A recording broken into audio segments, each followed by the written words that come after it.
I hope this works. I'll be reading my witness statement. I'm gonna probably share my screen, but this is what about. So, because I don't want to be in the whole picture here, so I'm just gonna share my screen so you can have a picture of my dad while I read this witness statement. First, I want to let y'all know I'm not doing this to shut down a hospital or a medical facility. I'm not here for clout. I'm not here to go viral, be famous, put a target on my back, get anybody fired. I'm not doing this for that. I'm doing this for awareness, and I want y'all to know what transpired at this facility. If the government and the boards don't get involved, then maybe if more of us can stand up and bring awareness, maybe something will happen. This hospital will have to change. I do not understand why they treat people the way they do. I've worked at retirement homes, since I was a teen and volunteering, and this is not the way you treat people. So I'm going to share my screen and I'm going to start my witness statement. Hopefully it goes smoothly.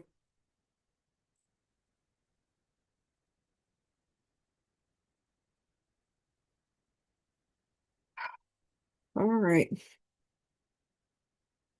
So let me start off. I am speaking out because my dad died a horrible, horrifically contradictory to Hippocratic Oath. I am speaking of Oshner Lafayette General Medical Center. We brought my dad to the ER at Oshner because he was feeling horrible. I had to stay in the lobby while my mom and dad were admitted in. After 5 hours of texting mom and back and forth, she comes out to the lobby and we head home. My dad will wait until a room was ready on the ninth floor. I think he was put in the seventh floor, which he was relocated to room 918 around midnight. We would meet him there in the morning. In his room the next morning, the doctors and nurses were in and out like clockwork. He was hooked up to an IV and had the vapotherm pushing air up his nose. He didn't eat because they didn't have him listed yet. We had to fetch his meals at the cafeteria downstairs. After a few days, he was feeling better, and the only complaint we had for that first week was how late the food was delivered. Unfortunately, ninth floor is a 2-hour delay in meals, depending on which elevator the food is coming from and how far your room is from the elevator. On certain days, the University of Lafayette students would come in and get hands-on experience. Those days my dad enjoyed because he was a role model patient to them. He was jovial with them and never complained while they bathed him and weighed on him with his needs. He was one of their favorite patients because he was easygoing and never combative in any form. The next week, we were able to get more insight into my dad's lung tumors from the oncologist. She bore grave news, and it wasn't sinking in for my dad. He continuously asked if he could be cured in different ways of questioning.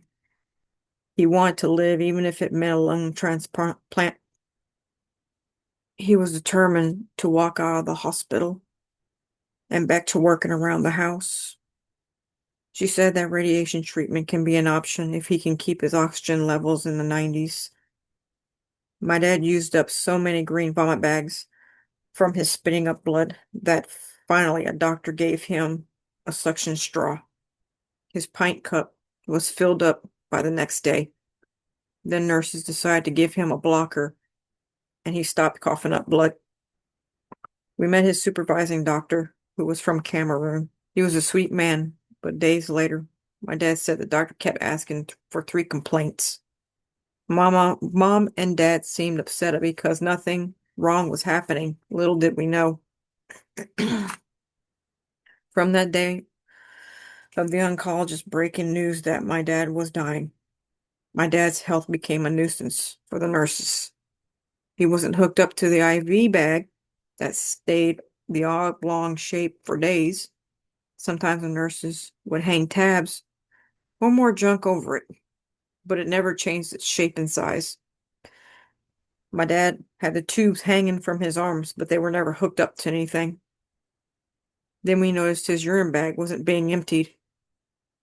I had to show my mom how to unclasp from the bag and uncinch the nozzle to drain the bag. Dad told us that the nurse would come in the morning, then you wouldn't see them for the rest of the day. When he had to use the bathroom, he'd call the nurse and they'd tell him they were coming, only for him to wait to where he beamed all over the bed and the floors, making his way to the bathroom. You think they'd learn the first time, but there were so many different nurses we couldn't remember them all. So I'm sure it wasn't the same nurse cleaning up crap from the floors or bed twice. And whenever he was in the restroom, he would have to wait hours for her nurse to come get him. Our hearts raced when we walked in on Friday morning, November 28th, at seeing nurses putting a full facial breathing mask on, the BiPAP. Dad had a DNR because he didn't want to live with a tube down the throat that would keep him from eating, drinking, and talking. He wanted more freedom that the tube wouldn't disable. A nurse or doctor explained that if it was temporary, it was a 4 hours on, 4 hours off. When his meal comes, a nurse will take off his mask and switch to Vapotherm while he eats. The nurse will monitor him after he eats and put the BiPAP mask back on so he doesn't aspirate. Simple enough it seemed. Well, after his lunch, the Vapotherm machine broke. We left that afternoon with him still wearing the BiPAP and no one fixed the Vapotherm machine. We decided that the drive was wearing us out, so we take turns each day to drive to the hospital. Saturday, November 29th, was my day to visit. I stopped at the hospital's priest's office to get the last rites for my dad because his glucose read 700 Friday night. I didn't know if he would be conscious upon my arrival. When I reached my dad's room, he was writing in his notebook we gave him earlier in the week to keep him busy. There he was hooked up to the BiPAP machine. It never left his face. I saw his tray of food and lifted the plastic Tupperware cover to see it was untouched. The room stank of food. I sat at the foot of his bed when he looked at my face. I guess he saw I was distraught because he asked, "Are you worried about me?" I started to cry, nodding my head yes, and he said, "Don't worry about me." The priest came and gave my dad the last rites, and when we were to pray, Our Father, my dad prayed a couple verses but was too weak to continue. After the priest left, I was feeling angered. Angry that no one was coming to monitor my dad so he could eat. I had to help my dad lift his mask so he could drink from a straw in a cup of water. He never aspirated on the water, so I was not worried about the food. I've never seen my dad vomit in my life. Why would he start now? Finally, as my anger was mounting, a nurse I've never seen before enters the room and I unleash my concern on her. Why do y'all put food in front of him and tell him not to eat? He's starving. She started to explain the whole aspiration episode that would not happen over and over and over. The word aspiration became a cliche and my concerns hitting a brick wall while my dad slowly deteriorated in his bed, slowly resembling a concentration camp prisoner, the moment before dying from starvation. I told her he needs to eat something and she says she'll do the nutrients through the IV. So his IV wasn't hooked up. The nurse said it right there. After she left 30 minutes later, the 3 complaints doctor walks in. I thought he was on the same page as the nurses, so I laid my concerns onto him, showing no relenting mercy. He looked at me confused and said, "What do you mean? This is supposed to be temporary, 4 on, 4 off. Then he explains the procedure of the mask removal to the vapotherm so he could eat before putting the pipette mask back on. I shot back, that's not going to happen. He asked by who, and I said the nurses said so. And they're giving him nutrients through the IV. Immediately the doctor said, no, that's not happening. Let me go talk to the nurse. While he was walking out, the nurse that I haven't seen before but recognize now from earlier walks in. The doctor and the nurse start arguing over aspiration, and this mask is supposed to be temporary. The doctor looks at me and tells the nurse, come with me outside. They left for a few minutes later, and the nutritionist took my dad's untouched food away. I protested, but it had to be discarded. 30 minutes passed, and the nurse comes in with a cup of pudding and proceeds to switch the mask to the vapotherm so my dad could eat. She was chatting with me, being nice, but I still felt this was a short-lived victory. Even though she wasn't supposed to eat, or he wasn't supposed to eat with the mask on, the nurse brought a horse pill, to which he refused to take till she cut it into pieces. Make it make sense. Mom and I visited Dad together Sunday, and nothing changed, but they gave him some steroids, which made him antsy and irritable. My dad told us about this abnormally sized nurse coming into his room, seeing his cups of fruit and pudding, and flying into a privileged rage. She says she wants to take some home because he's not eating them. We had bought some pudding cups from Walmart. The fruit cups were paid for by Medicare. Why was this nurse thinking she had a right to something that didn't belong to her? My dad would eat them if a nurse came in to help, but no one would. So when Mom and I showed up, we pulled up his mask while he quickly inhaled the pudding or fruit. The nerve of that nurse. We left the next day, December 1st. Well, we left and the next day, December 1st. My mom would come by herself. Except halfway to the hospital, she received a call from the pulmonologist doctor colleague needing to speak to us because Dad had a horrible night. My mom called me sobbing as she has to come back to pick me up. We prepared for the worst as we walked in his room. He looks at us and screams through his mask, water, water. His muscles around his face receded and his mouth had fallen to his chest due to the gravity. I've never seen his mouth that wide before. Mom grabbed his jug from the table. They moved out of his reach and saw that no one refilled it. She handed it to me and I rushed to the water station to refill the jug. On my way back, my frustration visible. I tried to kindly advise the nurse to let the doctor know we've arrived. After I fill a cup of water, Dad signals me to give him the water. He was too weak to lift the cup to his face. I didn't want to dump the water all over him, but he was so thirsty that he pushed my hand upward, spilling all the water down his gaping mouth and some down his gown and pillow. He chugged 3 cups of water. Note, no aspiration. His mouth was so enlarged that he would pull the mask down past his nose to fully cover his mouth. My mom grabbed his notebook and found a page he wrote that morning. Quote, I told my doctor I want to die last night. I couldn't drink water or get air. Call, phone. And he signed Rodney Landry. End quote. He tried to put my mom's number down, but he couldn't remember all the numbers. Our hearts were in our throats. He was asking them to call us, but waited for the doctor to visit him, and therefore he called us. The pulmonologist, colleague doctor, comes into the room and sits next to Mom. He tells us that he had a horrible night and said they haven't been able to keep his oxygen levels in the 90s. There was no chance for treatment. And the next step was hospice. He cautioned us that Dad may not make the trip on the way to hospice. He was so sweet to us and said we needed a hug. He left and the nurses came to give Dad Valium to help him. His food still came and sat to be taken away. Dad would look at us, raise his arms in a shrug, and close his eyes only to repeat this gesture every few hours. The hospice of Acadiana, Calcutta rep came and explained everything that I don't remember now. Nurses told us that the only one ambulance can take Dad to hospice because they have the BiPAP machine. So we waited from 10 a.m. to 7 p.m. for the ambulance, and their arrival outside the door set our unimaginable grief in motion. We left the room to give the paramedics and nurses enough room to move around my dad's bed. We stood by the elevators and waited. Nurses rushed past us to his room, but we didn't see anyone coming out.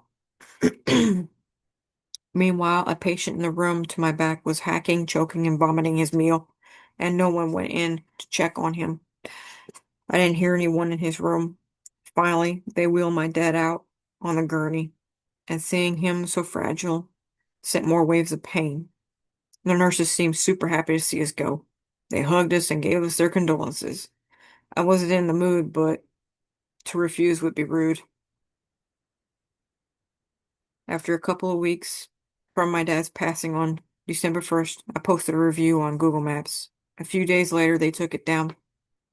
I have put it back up, revised to meet standards, and used my birth name, even added my dad's name, but they still took it down. I decided to email them on January 13th and received no response. I have reposted my review 12 times now. What they did to my dad was neglectful, and removing my review is silencing my First Amendment right. We still replay this hospital event in our heads every day, wondering if we should have transferred to another hospital. We should not feel this guilt over what the nurses did to him.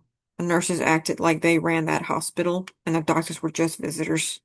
This is a travesty. This hospital needs to be thoroughly investigated and every review taken into consideration. I will not stop fighting for my dad, whose death was premature due to neglect by the nurses. Katie Landry, witness, daughter of patient. With that said, I will add my mother had looked up his charts after she heard that he had a horrible I think we were on that Monday we were in the hospital and we looked up his chart. They did not have his oxygen levels. It was all blank. His oxygen levels were always in the 80s, and they could never get it up to the 90s because they didn't have him hooked up to an IV, and they didn't have someone come in telling him you need to breathe through your nose and not your mouth. They just put a BiPAP machine on him and left him in the room and just left him. Um, I think after I sent to the Board of Health and Hospitals and Joint Commission, about maybe a few weeks after, my mom looks at the chart and found out they filled in the blanks. They put down that his oxygen levels were in the 90s. It was kind of contradictory having a doctor come in and say that we couldn't get his levels in the 90s when on his last day they were in the 90s. So they should have started treatment. But they didn't. They just sent him to hospice because they couldn't deal with him anymore.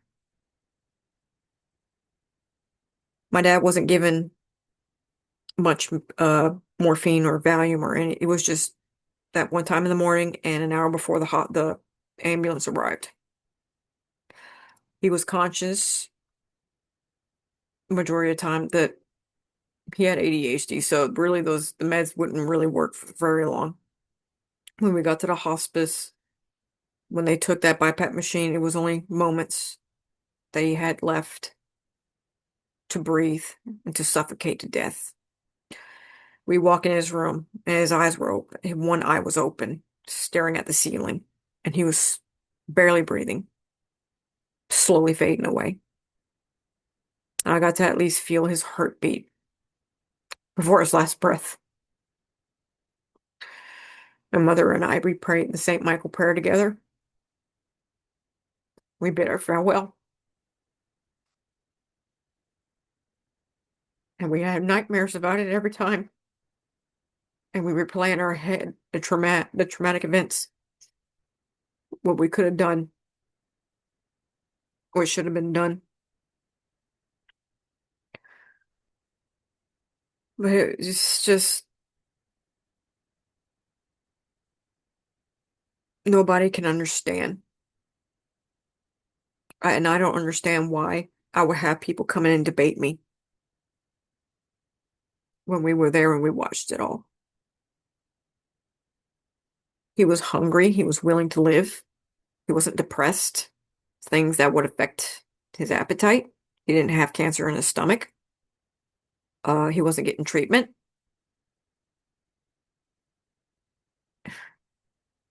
Just things, those things are what would affect his appetite, and it didn't. So don't come at me and tell me that emaciated patients is a thing with cancer. My dad's brother, younger brother, recently passed away in March, and he wasn't emaciated, and he was at another hospital. I will not debate you. You can come into my comments and try to bash me and debate me and do whatever you want. You have that right, and I have the right to ignore you, like I've mentioned in my video before. I've worked with elderly folks. I've always had to make sure they had their water, uh, and their food delivered to them at their room. And anything that was more extra, I would call a nurse to do because I was not trained to do the things that the nurses were trained to do to help out these people. I know how to treat people. And the fact my dad was so optimistic until that night, that Sunday night. And I think his will was broken because he knew these nurses weren't helping him. They were ignoring him. And I think he gave up.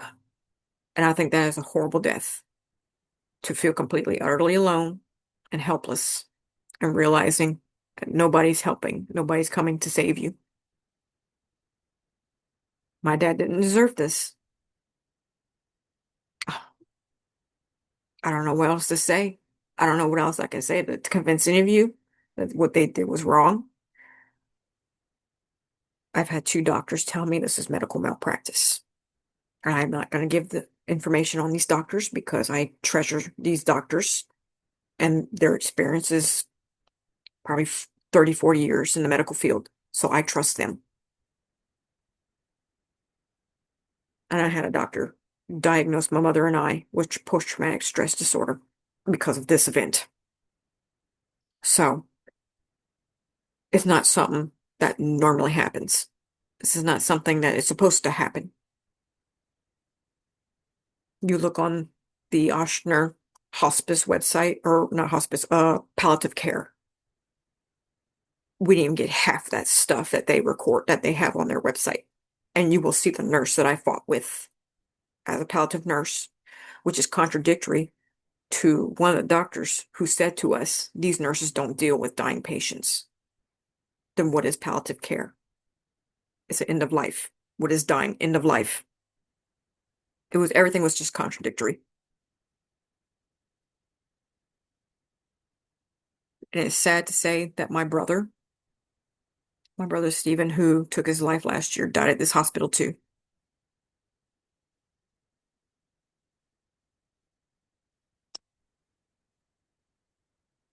My mom and I, we're not going to this hospital anymore, and I'm thankful that my family members aren't going there either. We reverted our services somewhere else. And that is the last thing I put on the comments saying, you know, if anybody has a problem with medical facilities, contact your board of health and hospitals, your board of nurses, and joint commission. This for Louisiana. The top one on to your left is health standards. That is the Board of Health and Hospitals. The second one is the Board of Nursing. And this is in Louisiana. This is if you're having problems with any hospital in Louisiana or medical facility. The one on the right is Joint Commission. That is federal. Do not send them pictures. They will throw it away, which is kind of funny because you're sending evidence. I guess they're afraid you're going to send an AI generated evidence, whatever, which is understandable since technology has gone apeshit. But send to these places these are the places I know that I've sent. And I think if more people send to them, then there will be more auditing at this hospital and maybe something will be done. Maybe nurses will be retrained. Maybe they'll realize people are watching us. Because what I did not add that I should have added was that there was a nurse at the nurse station that was at my dad's. It was like a little satellite nurse station next to my dad's room. She was playing on her phone, listening to music, and the shutters were closed because they had windows above the nurse station that looked into my dad's room. Those windows were never opened.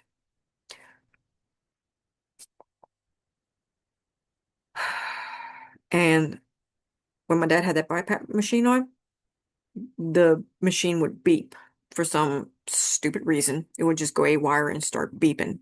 I guess it's not pushing air through or something. I don't know. It would beep for so long. It was so aggravating to the point where it started beeping louder, signaling that someone isn't hearing and it needs to go louder. Nobody came in. That BiPAP machine was not supposed to be on his face 24/7. It dries you up. It dries up the whole inside. And that was wrong. My dad became dependent on it. But also, it was the way the thing was set up. It wrapped the mask around the back, around the front. It got a strap up here. So there is a side effect of claustrophobia. Sunday, my dad started pulling the thing off, and it pulled off his little monitors that were hooked onto his skin, and it was getting tangled in, and I started panicking. I guess one of the nurses caught wind that the monitors are going crazy ape shit, and she had to come in and put that damn thing back on.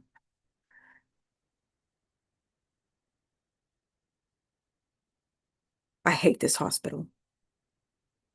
The doctors they were good doctors, but they were visiting doctors because my dad's pulmonologist, his office was next door to the hospital. That's why we chose this hospital.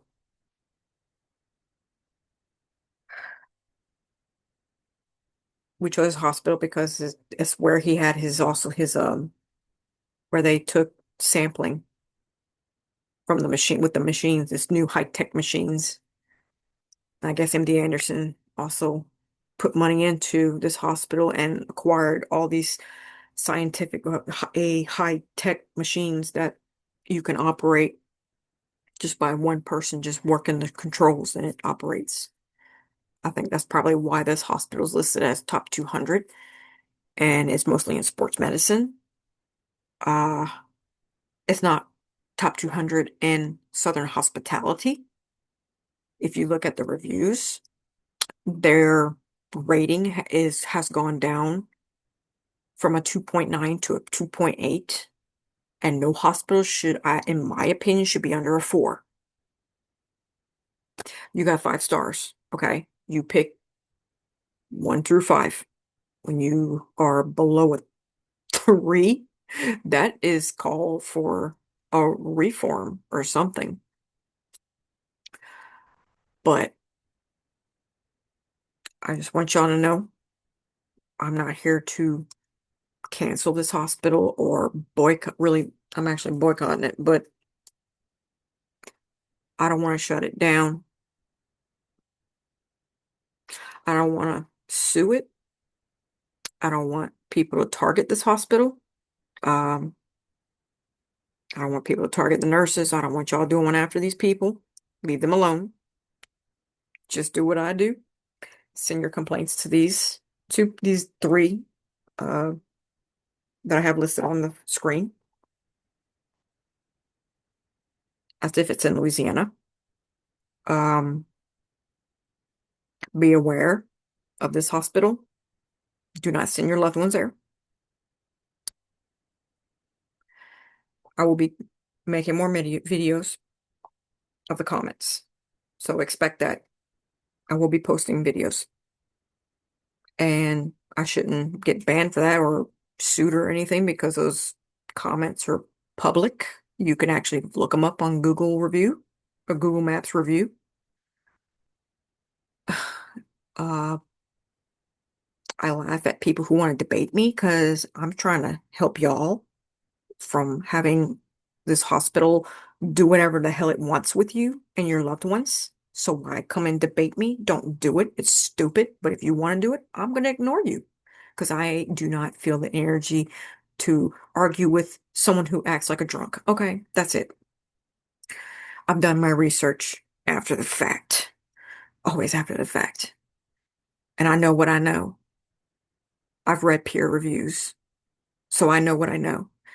Laws won't really go after these hospitals. It's a money grab.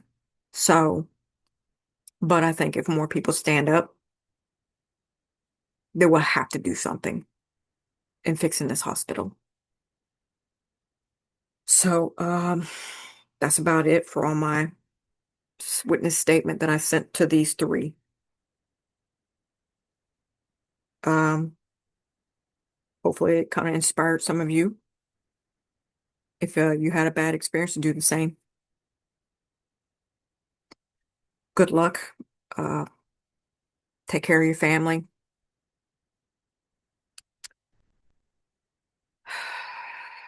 And just take care of yourself. Good luck with the weather. I will see y'all in the next video. And hope improvement happens to this hospital because it's not looking good. Y'all take care.